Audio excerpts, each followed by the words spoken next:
अधिकारियों ने नहीं बताया कि ये ज़मीन अवैध है या सरकारी है, आगे चल के कोई दिक्कत आ सकती है? नहीं, नहीं वैसा कुछ बताया करीब 2012 में लिया, अभी तो कुछ नहीं हुआ। अचानक आके नोटिस-वोटिस निकाल के तोड़-ताड़ करके साफ करे जाएगा। ये तो बिल्कुल अवैध टाइप का हो गया।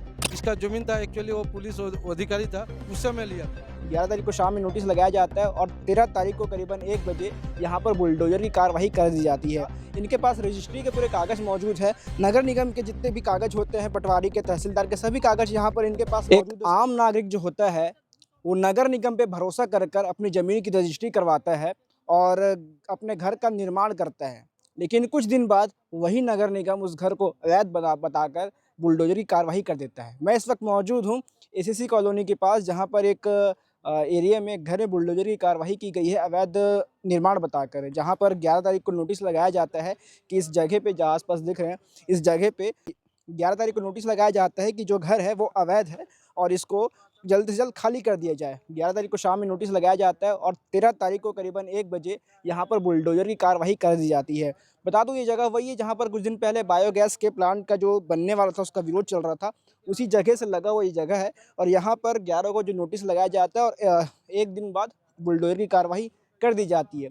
एक तरफ जहाँ नगर निगम खुद ही परमिशन देता है कि आपकी रजिस्ट्री सही है, आपका कागज़ सही है, आप इसमें निर्माण कर सकते हो, वहीं दूसरी तरफ जब कुछ मुखबरी होती है या फिर कोई मामला सामने आता है, तो वही नगर निगम नोटिस लगाकर जगह को तोड़ने की बात करता है और जगह पे बुलडोज़र की कार्रवाई कर देता है। वही चीज़ हुआ है एसीसी कॉलोनी के पास इस जगह पे। बता दें कि यहाँ जो मेरे पीछे मलबा देख रहे हैं, करीबन 5 से 6 रूम बने थे जहाँ पर कुछ मज़दूर रहते थे और वो आस-पास की किसी कंपनी में काम करते थे और इनके हेलमेट्स यहाँ पर पड़े हुए हैं। और बात करेंगे जो यहाँ के भूस्वामी हैं, जिनका ये मतलब कि पूरा एरिया था और घर था, इनके पास रजिस्ट्री के पूरे कागज़ मौजूद है। नगर निगम के जितने भी कागज़ होते हैं, पटवारी के, तहसीलदार के, सभी कागज़ यहाँ पर इनके पास मौजूद है। उसके बाद भी बुलडोज़र की कार्रवाई आखिर किस प्रकार से होती है, ये भूस्वामी से हम बात करेंगे और जानेंगे क्यों कार्रवाई हुई, क्या कारण रहा। भैया, क्या कार्रवाई हुई थी, किस प्रकार से हुई थी, बताएँगे? कार्रवाई हुआ था, मैं तो बाहर गया था, मेरा परिवार में कोई देहांत हो गया था, मैं गया था बाहर। तो अचानक 1 दिन पहले नोटिस आया, 11 तारीख को शाम को नोटिस दिया गया। मेरा वर्कर का हाथ में है, लेबर के हाथ में मिला नोटिस, मेरे को व्हाट्सएप किया है। मैं फिर अपना वकील से संबंध करने की कोशिश किया, वो बोलता है ठीक है ना, हम लोग का बातचीत चल रहा है, कुछ नहीं होगा। दूसरा दिन 13 तारीख तक हम लोग को यहाँ पे एरिया को खाली करने का नोटिस जारी किया था।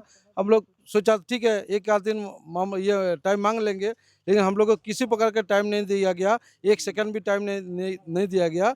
जो हम लोग का स्टाफ था लिखित में दिया, सर हम लोग लिखित में दे रहे हैं, 5-7 दिन हम लोग को टाइम दिया जाए, हम लोग सामान-वामान खाली मशीन जो है हम लोग खाली कर लेते हैं।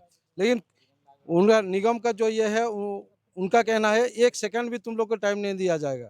कौन था निगम के अधिकारी, कौन थे? कोई लहरे था बोल के, हाँ, कोई लहरे मैडम था, उसको तो मालूम नहीं है। तो हमको कोई टाइम नहीं दिया गया, तुरंत आके तोड़-ताड़ करके 2 घंटा के अंदर साफ करके चला गया। अच्छा, ये जो ज़मीन पे कार्रवाई हुई है, रजिस्ट्री इसका आपने कब करवाया था और ज़मीन कितने साल से है आपके पास? 2012 में रजिस्ट्री हुआ था, वो भी पटवारी का उसमें सिग्नेचर है, सब मेंशन है, ड्राइंग है, सब कुछ बना है, सब ओरिजिनल पेपर भी है, किसी प्रकार का कमी नहीं है। तो जब रजिस्ट्री करवाया गया था, तो उन अधिकारियों ने नहीं बताया कि ये ज़मीन अवैध है या सरकारी है, आगे चल के कोई दिक्कत आ सकती है? नहीं, नहीं वैसा कुछ बताया नहीं था, ऐसा ऐसा होता तो कभी रजिस्ट्री नहीं होता, हुँ। क्योंकि ओरिजिनल ज़मीन था, उस टाइम तो कुछ हुआ था, आज करीब 2012 में लिया, अभी तो कुछ नहीं हुआ, अचानक आके नोटिस-वोटिस निकाल के तोड़-ताड़ करके साफ करे जाएगा, ये तो बिल्कुल अवैध टाइप का हो गया। मतलब कितने साल से ज़मीन थी? 2012 से लिया 11 हूँ। साल से। हाँ जी सर। तो जो उस समय रजिस्ट्री आपने करवाया था, हुँ। तो ऐसा आशंका भी नहीं थी कि कार्रवाई हो जाएगा? फिर जो अधिकारी रजिस्ट्री करने वाले थे, उन्होंने भी नहीं बताया था कि नहीं, ये नहीं, किसी तरह का कोई मैं नहीं बताया था, जिसका ज़मीन था एक्चुअली वो पुलिस अधिकारी था, उस समय लिया था। ठीक है, नाम बताएँगे? खीमाबाई गंभीर है, वो उनका नाम है जो मेरे को ज़मीन बेचा था हुँ। और मेरा नाम है के पाल है सर।